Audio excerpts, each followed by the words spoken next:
Hey, and welcome back to another video with me, Annoni Mowse.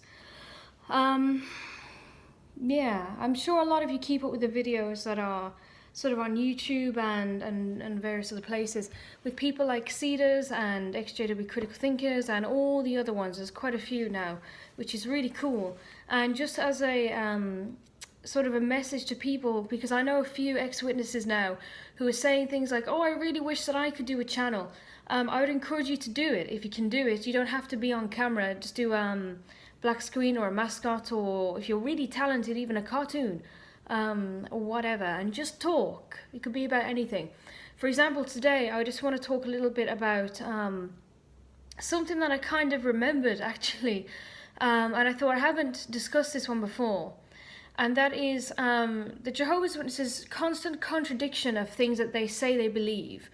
And the one of them is, which is a very popular thing they always talk about, and that is modern day parallels of things that happen in the Bible thousands of years ago, with various people and characters and various events and all this stuff, and things that they believe are a modern day parallel now to that. And if there isn't anything, they're always looking for what could be the modern day application to this. Who could be the modern day Solomon, Abraham, Jesus, whoever. They seem to always be looking for something now that is a parallel to something back then. And I find this a little bit contradictory, because the Jehovah's Witnesses at the same time say things like, we don't believe in predetermination. We don't believe that the future is written out already. We don't believe that things happen for a reason, that the Bible says, well, time and unforeseen occurrence befall us all, that Jehovah or God doesn't have sort of a plan written out, because people say, oh, it's not fair. If God knows what's going to happen and has it all written out for us, then when Adam and Eve sinned, well, he did that on purpose and it was his fault, not the people's fault. So Jehovah's Witnesses say, well, God does not predetermine, everything just happens as it happens. People have free will. And yet this is something I don't understand, because with everything in the Bible, like I say, every time we have like a Watchtower study or a book study or whatever, any sort of article that pertains to things in the past, big events or small events, they're always looking for a modern day application. It doesn't make any sense to me. I mean, it seems like if some fellow was wiping his ass back in Bible times and then something happened, they'd be looking for, what's the modern day application? What could be happening right now in 2018 that could be a modern application of this scripture? What could be the foretelling? Because to me, it's saying that things that happened 2,000, 3,000, 4,000 years ago or beyond, up to 6,000 years according to them. Well, when it happened at the time, and nobody gave a damn because it was something small, or maybe people did care because it was something big, it doesn't really matter, because somewhere in the future, someone is going to have the same kind of experience, but to a greater extent. And to me, that's a bit weird, because it's saying that when things used to happen in the past, it's almost like saying that it happened for a reason, or that things in the future are now predetermined, because Jehovah has done this on purpose, that in the future there will be a modern day application of this, or a modern day parallel event that we can say, oh, this is the modern day whatever happened back then in the Bible times. This is the modern day whatever. And this is why it's in the Bible as a forewarning for us who live today. But that means then that Jehovah knew that something's going to happen, and in fact maybe even deliberately engineered future events to reflect something that was in the past. But that's predetermination, and that is knowing what the future holds, and that is also for us and Jehovah's Witnesses, as they believe, a method of divining the future. Which is quite funny, because they say in the Bible, well, anyone who's like a sorceress or dabbles in divination or tarot cards or whatever, these people should be burned and killed, and they are from Satan. And if you said to a Jehovah's Witness, do you think that it's appropriate that Christians try to foretell the future? They'll say, no, that's like a Satan thing. And yet they're always trying to do it with Armageddon. They're always trying to guess the date of Armageddon, and I never understand how back in the day Jehovah's Witnesses said things like, oh, 1975 is the date, or before 2000, or whenever. And these are direct quotes as well from Watchtower literature. So if you're a Jehovah's Witness watching this, or maybe an ex-witness who has never really researched into this very much, then, and you're thinking, no, she's just making it up, it's rumours and whatever. These are flipping quotes from the Watchtower and other literature and other publications. So go and do your research. I know that you are scared off from doing it, but maybe you should. So yeah, that just was on my mind today, and I thought I better make a video or something and just talk about it. And I want to know what you think back home about that kind of thing. Do Jehovah's Witnesses contradict themselves all the time, especially with this issue of the future, that is, you know, everyone has free will and we don't know what's going to happen, and, you know, Jehovah doesn't predetermine or pre-write anything, we don't believe in fate. And at the same time, they believe that practically everything in the Bible somehow has a modern day application or parallel with stuff that's going on now.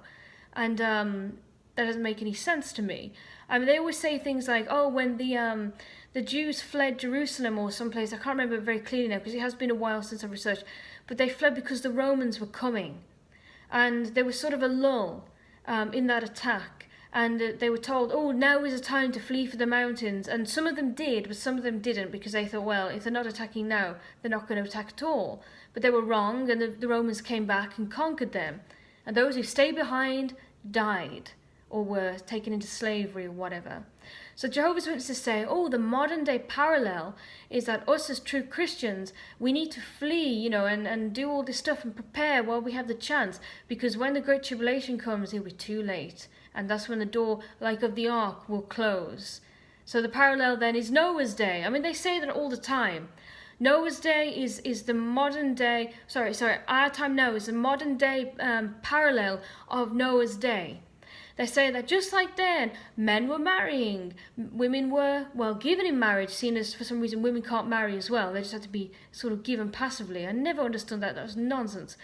And they say that, well, people were eating and drinking and having a grand old time because all they thought was, tomorrow we're going to die, you know, who cares? Let's just live and be human beings. And then they were warned. So the preaching work, that's the parallel. Noah was telling, you know, a few people, and we're telling everyone worldwide. So it's the parallel. We're Noah. And then the ark is the kingdom and the organization, and we should stay in that. And the Great Tribulation is when the rain comes down and the door to the ark is closed. That means that, you know, that's it then. There's no going back. That's the line that everyone crosses. And that's that. And so there you go. The flood is Armageddon. The life after the flood is a new world. The people that are in the ark are the ones who are faithful and are looking at Jehovah and want to get through. So the great crowd. And it's so stupid. They believe like everything in the Bible has a modern day parallel. Which is a bit weird, because if they don't believe in predetermination and things being written ahead of time, and that events now have some kind of significance, and they're like, no, we shouldn't read into things. But that's all they do all day long. It's quite ironic. So that's the thought for today anyway. Yeah, leave some comments behind or something, and thanks for watching. It's super nice to see people subscribing practically every day. In fact, yeah, every day since I put this up, which is great. And commenting is even better. I'd rather see people comment than subscribe, because, you know, that means that people are really watching, because you have to watch to comment, and they're talking about it and they're thinking about stuff, and that includes people who disagree. Because that's fine, because that means you're still watching and thinking and drawing conclusions, which is what we want. The one thing I have to say, and I'm dead serious about this, I've had horrible comments, only a few, probably about 3 or something, or 4 maybe, which is quite good going for all the comments I've been having, you know, constant streams. I've had a few comments from people who are obviously still witnesses and watching this. First of all, I am surprised and kind of happy really that witnesses are watching this. Good for you. But people who leave insulting, degrading or sexist comments, you will be blocked. I have no patience or time or tolerance for people like you. I've put the warning out already, and still I'm getting messages this long in capital letters calling me the whore of Babylon and all this nonsense, and, you know, other things. I don't see these kind of comments on the videos or channels of guys like Cedars or the XJW Critical Thinkers page, which is mainly headed by a guy. But on my page, I'm getting really disgusting, sexist and threatening comments from people who are obviously witnesses. So, wow. And goodbye, because I don't care for that kind of thing. That's not acceptable. But for anyone else who disagrees, fine. I don't care if people disagree with me. As I said, I actually prefer that than people who just go, yeah, you're right, and don't really think about it. I'd rather you think and challenge yourself and me and say things, because I'm not the master of the universe. I don't always get things right. I just say my opinions, and that's it really. My conclusions from my observations and from other people's experiences that I believe to be true. So if you think I've gotten things wrong, or you think that my thinking is a bit weird or whatever, then fine, by all means tell me. Because sadly, okay, I'm going to take a jibe here, but most Jehovah's Witnesses, they're not open-minded. They don't want to know other people's opinions. They're not open to criticism. So I'm trying to get away from that kind of thing as well. But sexist, degrading comments will not be allowed. I don't care who you are, or how valid your other comments are. I don't care. You're going to get blocked. So, yeah. So, yes, please keep on commenting, subscribing, following me, and check out, I got a new thing on Twitter now. I'm not very good at Twitter. I feel like Twitter is for people who are famous, and I'm famous, so. But if you are on Twitter and you're bored and you're tired of following Beyonce, then give me a follow if you like, and I'll put some stuff on there, because why not? But yes, thank you anyway for watching, and peace out, and good night, wherever you are.